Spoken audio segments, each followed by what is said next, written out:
नैव तस्य कृतेनार्थो न कृतेनेह कश्चन न चास्य सर्वभूतेषु कश्चिदर्थ व्यापाश्रयः। उस महापुरुष का इस विश्व में ना तो कर्म करने से कोई प्रयोजन रहता है और ना कर्मों के करने से ही कोई प्रयोजन रहता है, तथा संपूर्ण प्राणियों में भी इसका किंचित मात्र भी स्वार्थ का संबंध नहीं रहता। तदस्माद् सक्तः सततं कार्यं कर्म समाचर असक्तो है चरन् कर्म परमाप्नोति पुरुषः। इसलिए तू निरंतर आसक्ति से रहित होकर सदा कर्तव्य कर्म को भली भांति करता रहे, क्योंकि आसक्ति से रहित होकर कर्म करता हुआ मनुष्य परमात्मा को प्राप्त हो जाता है। कर्मणैव हि संसिद्धिम् अवस्थिता जनकादयः लोक संग्रहमेवापि संपश्यन्य कर्तुमर्हसि। जनकादि ज्ञानी जन भी आसक्ति रहित कर्म द्वारा ही परम सिद्धि को ही प्राप्त हुए थे, इसलिए तथा लोक संग्रह को देखते हुए भी तू कर्म करने को ही योग्य है, अर्थात तुझे कर्म करना ही उचित है। यद्ददाचरति श्रेष्ठस्त तत्तदेवेत्तरो जनः सा यत् प्रमाणं कुरुते लोकस्तदनुवर्तते। श्रेष्ठ पुरुष जो जो आचरण करता है अन्य पुरुष भी वैसे वैसे ही आचरण करते हैं। वह जो कुछ भी प्रमाणित कर देता है समस्त मनुष्य समुदाय उसी के अनुसार कार्य करने लग जाते हैं।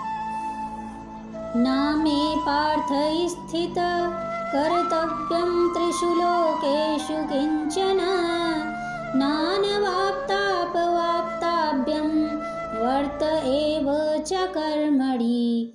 हे अर्जुन, मुझे इन तीनों लोकों में ना तो कुछ कर्तव्य है और ना कोई भी प्राप्त करने योग्य वस्तु अप्राप्त है, तो भी मैं कर्म करने में ही विश्वास रखता हूँ। यदि हयं न वर्तेयं जातु कर्मण्यत इन्द्रितः मम वत्मानुवर्तन्ते मनुष्याः पार्थ सर्वशः। क्योंकि हे पार्थ, यदि कदाचित मैं सावधान होकर कर्मों में ना बरतूं तो भी बड़ी हानि हो जाए, क्योंकि मनुष्य सब प्रकार से मेरे ही मार्ग का अनुसरण करते हैं।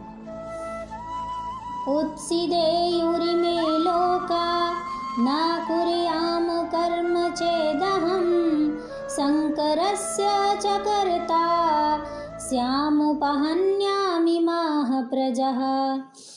इसलिए मैं कर्म ना करूं तो ये सब मनुष्य नष्ट भ्रष्ट हो जाएं और मैं संकर्ता का करने वाला हो जाऊं तथा इस समस्त प्रजा को नष्ट करने वाला बन जाऊं। सक्तः कर्मण्य विद्वांसो यथा कुर्वन्ति भारत कुर्याद्विद्वांस तथा सक्तः चिकीर्षु लोक संग्रहम्। हे भारत, कर्म में आसक्त हुए अज्ञानी जन जिस प्रकार कर्म करते हैं, आसक्ति रहित विद्वान को भी लोक संग्रह करते हुए उसी प्रकार कर्म करना चाहिए। न बुद्धि भेदं जनयेद् ज्ञानं कर्म संगिनाम जोषयेत् सर्वकर्माणि विद्वान् युक्तः समाचरन्।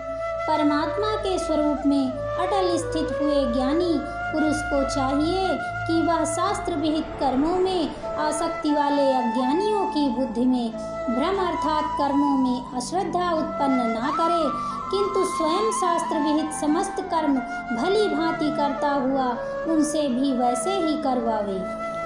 प्रकृते क्रियमाणानि गुणैः कर्माणि सर्वशः अहंकार विमूढ़ात्मा कर्ताहमिति मन्यते।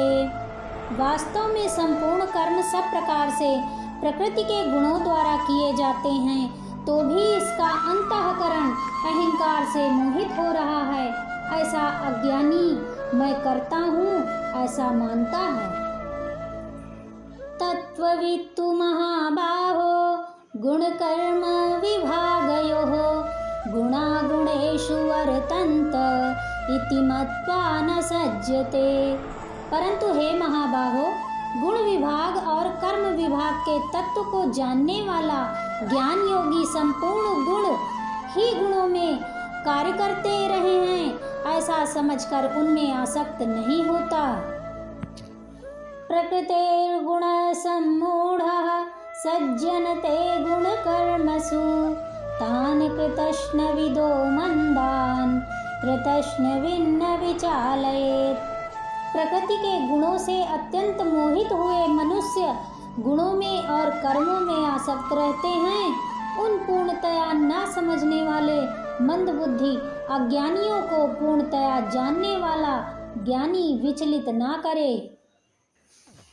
मयि सर्वाणि कर्माणि सन्न्यस्य अध्यात्मचेतसा निरासी निर्ममो भूत्वा युध्यस्व विगज्वरः। मुझ अंतर्यामी परमात्मा में लगे हुए चित्त द्वारा संपूर्ण कर्मों को मुझ में अर्पण करके आशा रहित, ममता रहित और संताप रहित होकर युद्ध करो। ये त्वदेतभ्यसूयन्तो नानुतिष्ठन्ति मे मतम् सर्वज्ञान विमूढास्ता अन्यविधि नष्टान चेतसः। परंतु जो मनुष्य मुझ में दोषारोपण करते हुए मेरे इस मत के अनुसार नहीं चलते हैं, उन मूर्खों को तू संपूर्ण ज्ञानों में मोहित और नष्ट हुआ ही समझ। सदृशं चेष्टते स्वेषः प्रकृते ज्ञानवानपि प्रकृतिं यान्ति भूतानि निग्रह किं करिष्यति। सभी प्राणी प्रकृति को प्राप्त होते हैं अर्थात अपने स्वभाव के परवश हुए कर्म करते हैं। ज्ञानवान भी अपनी प्रकृति के अनुसार चेष्टा करता है, फिर इसमें किसी का हठ क्या करेगा। इंद्रियस्य इंद्रियस्यार्थे राग द्वेषौ व्यवस्थितौ तयोर्न वशमागच्छेतौ हास्य परिपंथिनौ। इंद्रिय के अर्थ में अर्थात प्रत्येक इंद्रिय के विषय में राग और द्वेष छिपे हुए स्थित हैं। मनुष्य को उन दोनों के वश में नहीं होना चाहिए, क्योंकि वे दोनों ही इसके कल्याण मार्ग में विघ्न करने वाले महान शत्रु हैं। श्रेयान् स्वधर्मो विगुणः परधर्मास्त्वा अनुतिष्ठितात् स्वधर्मे निधनं श्रेयः परधर्मो भयावह। अच्छी प्रकार आचरण में लाए हुए दूसरे के धर्म से गुण रहित भी अपना धर्म अति उत्तम है। अपने धर्म में तो मरना भी कल्याणकारक है और दूसरे का धर्म भय को देने वाला है। अर्जुन उवाच अथ केन प्रयुक्तोऽयं पापं चरति पुरुषः अनिच्छन्नपि वार्ष्णेय बालादिव नियोजितः। अर्जुन बोले, हे कृष्ण, तो फिर यह मनुष्य स्वयं न चाहता हुआ भी बलात् लगाए हुए की भांति किससे प्रेरित होकर पाप का आचरण करता है। श्री भगवानुवाच काम एष क्रोध एष रजो गुण समुद्भवः महासनो महापाप्मा विद्धयेन मिहि वैरिणम्। श्री भगवान बोले, रजोगुण से उत्पन्न हुआ यह काम ही क्रोध है। यह बहुत खाने वाला अर्थात भोगों से कभी न आघाने वाला और बड़ा पापी है। इसको ही तू इस विषय में बैरी जान ले। धूमेना व्रियते वह्न्यर्थ तदादर्शो मलेन च यथोऽल्बेनावृतो गर्भ तथा तेनेदमावृतम्। जिस प्रकार धुएं से अग्नि और मैल से दर्पण ढका रहता है, ठीक उसी प्रकार से जेर से गर्भ ढका रहता है, वैसे ही काम के द्वारा यह ज्ञान ढका रहता है। आवृतं ज्ञानमेतेन ज्ञानिनो नित्यवैरिणा कामरूपेण कौन्तेय दुष्पूरेणानलेन च। और हे अर्जुन, इस अग्नि के समान कभी न पूर्ण होने वाले कामरूप ज्ञानियों के नित्य वैरी के द्वारा मनुष्य का ज्ञान ढका हुआ है। इंद्रियाणि मनोबुद्धिर या अधिष्ठानमुच्यते एतैर्विमोह अयत्सेष ज्ञानमावृत्य देहिनम्। इंद्रियां, मन और बुद्धि ये सब इसके वासस्थान कहे जाते हैं। यह काम इन मन, बुद्धि और इंद्रियों के द्वारा ही ज्ञान को आच्छादित करके जीवात्मा को मोहित करता है। तस्मात् तत्त्व इंद्रियाण्यादौ नियम्य भरतर्षभ पाप्मानं प्रजहिहोनं ज्ञान विज्ञान नाशनम।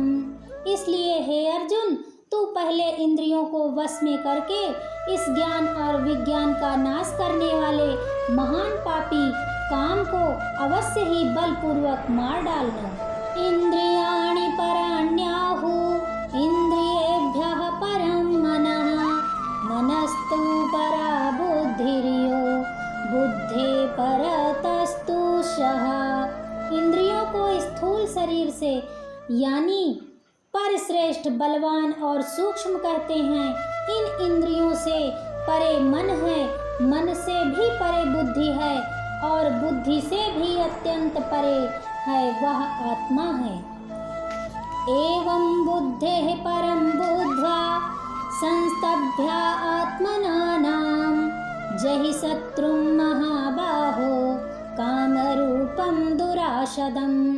इस प्रकार बुद्धि से परे अर्थात सूक्ष्म, बलवान और अत्यंत श्रेष्ठ आत्मा को जानकर और बुद्धि के द्वारा मन को वश में करके हे महाबाहो अर्जुन, तू इस प्रकार काम रूप दुर्जय शत्रु को मार डाल।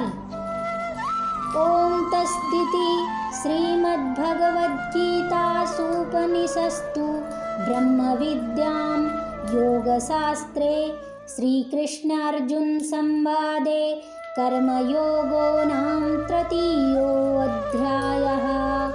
बोलो श्री कृष्ण भगवान की जय।